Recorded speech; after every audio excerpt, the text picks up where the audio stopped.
Hi, പുതിയൊരു വീഡിയോയിലേക്ക് എല്ലാവർക്കും സ്വാഗതം. ഇന്ന് നമുക്ക് ഗോതമ്പ് ദോശ ഉണ്ടാക്കാം. ഗോതമ്പ് ദോശ ഇങ്ങനെ നല്ല സോഫ്റ്റ് ആയിട്ട് ഉണ്ടാക്കാമെന്ന് നോക്കാം. അപ്പോൾ നമുക്ക് വീഡിയോയിലോട്ട് പോവാം. ഗോതമ്പ് ദോശയുടെ മാവ് നമ്മൾ കൈ വെച്ച് മിക്സ് ചെയ്യണേക്കാളും മിക്സിയിലിട്ട് ഒന്ന് കറക്കിയെടുക്കുമ്പോൾ നല്ല സോഫ്റ്റായിട്ട് കിട്ടും. അപ്പോൾ നമുക്ക് ആദ്യം തന്നെ മിക്സിയിലോട്ട് കുറച്ച് വെള്ളം ഒഴിക്കാം.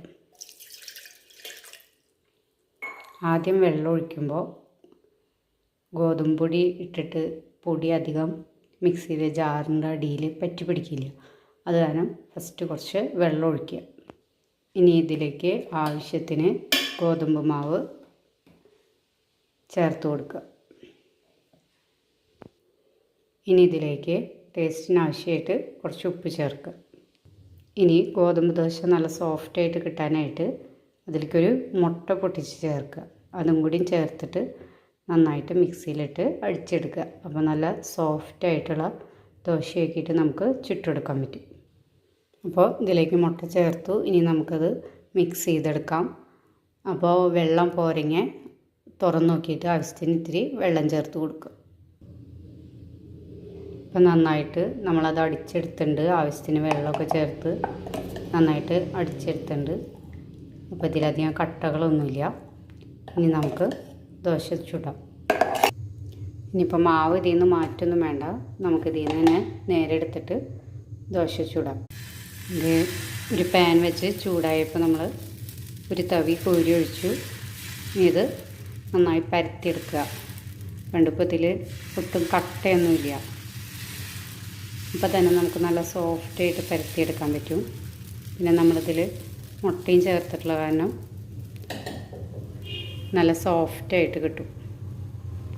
ഒരു തരി നെയ്യോ വെളിച്ചെണ്ണയോ ഇതിലേക്ക് തൂവി കൊടുക്കുക. അപ്പോൾ അത് കുറച്ചും കൂടി ടേസ്റ്റായിട്ട് കിട്ടും. ഒരു പുറം ആയി വന്നു തുടങ്ങിയിട്ടുണ്ട്. ഇനി നമുക്കത് മറിച്ചിടാം.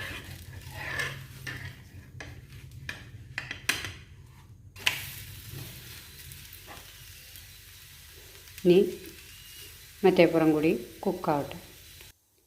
രണ്ട് പുറമായിട്ടുണ്ട്. ഇനി നമുക്കിത് എടുക്കാം. ഇവിടെ അധികം അങ്ങനെ മുരിയണത് ഇഷ്ടമില്ല ഗോതമ്പ് ദോശയെ കാരണം. അപ്പോൾ നമുക്ക് ഇത് പ്ലേറ്റിലേക്ക് മാറ്റാം. അടുത്ത ദോശയ്ക്കുള്ളത് ഒഴിച്ചിട്ടുണ്ട്. ഇനി നമുക്കിങ്ങനെ എല്ലാ ദോശയും ചുട്ടെടുക്കാം. ഇനി നമുക്ക് ഒരു തക്കാളിക്കറി ഉണ്ടാക്കാം. അതിനെ 3-4 തക്കാളി കട്ട് ചെയ്തെടുക്കുക. അതിലേക്ക് 2 സവാള, കുറച്ച് വെളുത്തുള്ളി, ഒരു ചെറിയ കഷ്ണം ഇഞ്ചി, 2 പച്ചമുളക്, ഇതെല്ലാം നന്നായി കട്ട് ചെയ്തെടുക്കുക. 3-4 തണ്ട് കറിവേപ്പിലയും വേണം. ഇനി നമുക്ക് കുക്കിംഗ് ആരംഭിക്കാം. ഒരു പാൻ വെച്ച് ചൂടാകുമ്പോൾ അതിലോട്ട് എണ്ണ ഒഴിച്ച് എല്ലാ ഇൻഗ്രീഡിയൻസും കൂടിയിട്ട് നന്നായിട്ട് വഴറ്റിയെടുക്കുക. സവാള നന്നായി വാടി വന്നിട്ടുണ്ട്. ഇനി ഇതിലേക്ക് നമുക്ക് പൊടികൾ ചേർക്കാം. 1/4 ടീസ്പൂൺ മഞ്ഞൾപ്പൊടി, 3/4 ടീസ്പൂൺ മുളക് പൊടി. ഇത് രണ്ടും ചേർത്ത് നന്നായി മൂപ്പിച്ചെടുക്കുക. പൊടികൾ നന്നായിട്ട് മൂത്ത് വന്നിട്ടുണ്ട്. ഇനി ഇതിലേക്ക് നമുക്ക് കട്ട് ചെയ്ത് വെച്ചിരിക്കുന്ന തക്കാളി ചേർക്കാം. ആവശ്യത്തിന് ഉപ്പും ചേർത്ത് നന്നായി മിക്സ് ചെയ്ത് മൂടി വെച്ച് വേവിക്കാം. നന്നായി മിക്സ് ചെയ്തു. ഇനി നമുക്കിത് മൂടി വയ്ക്കാം.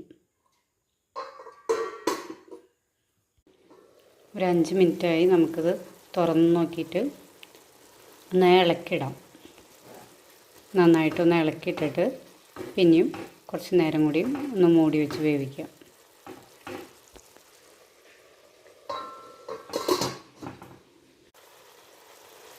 തക്കാളിക്കറി റെഡി ആയിട്ടുണ്ട്. ഇനി നമുക്കിത് സെർവിങ് ബൗളിലേക്ക് മാറ്റാം. തക്കാളിക്കറി സെർവിങ് ബൗളിലേക്ക് മാറ്റി. ഇത് ഗോതമ്പ് ദോശയുടെ കൂടെ മാത്രമല്ല, ചപ്പാത്തിയുടെ കൂടെയും ചോറിൻ്റെ കൂടെയും അപ്പത്തിൻ്റെ കൂടെയൊക്കെ കഴിക്കാൻ നല്ല ടേസ്റ്റി കറിയാണ്. അപ്പോൾ നമ്മുടെ തക്കാളിക്കറിയും സോഫ്റ്റ് ഗോതമ്പ് ദോശയും തയ്യാറായിട്ടുണ്ട്. നല്ല സോഫ്റ്റാണത്. ഇനി നമുക്കിത് സെർവ് ചെയ്യാം. വീഡിയോ എല്ലാവർക്കും ഇഷ്ടമായെന്ന് വിചാരിക്കുന്നു. വീഡിയോ ഇഷ്ടമായാൽ ലൈക്ക് ചെയ്യുക, ഷെയർ ചെയ്യുക, കമൻറ്റ് ചെയ്യുക. പുതിയൊരു വീഡിയോയുമായി വീണ്ടും വരാം. അതുവരെ എല്ലാവർക്കും ബൈ.